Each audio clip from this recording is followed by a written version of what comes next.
Miškų savininkai ir valstybinių miškų valdytojai siekiantys atkurti, išsaugoti bei išplėtoti miškų esančių kaimo vietovėse ekologines ir rekreacinės funkcijas gali teikti paraiškas paramai pagal Lietuvos kaimo plėtros 2007-2013 metų programos priemonę pelno nesiekiančios investicijos miškuose gauti.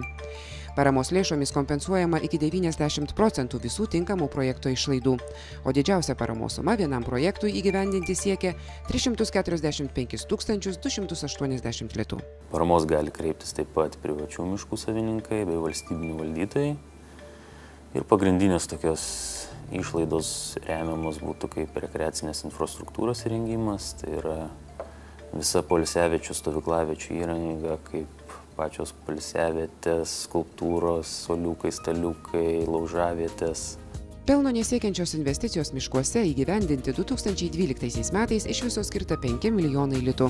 Pirmiausia, parama bus skiriama tiems pareiškėjams, kurie nėra gavę Europos bendrijos paramos miškų sektoriuje, taip pat aukštesnis prioritetas teikiamas pareiškėjams, kurie yra privataus miško savininkai arba projektams, kurie vykdomi antros B grupės miškuose.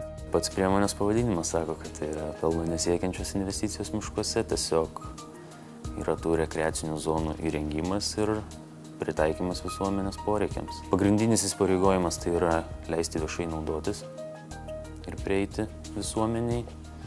Tai padarius šias investicijas tos rekreacinės zonos užtverti negalima ir ten pinigėlių prašyti. Nes tada bus pritaikytos tam tikros sankcijos.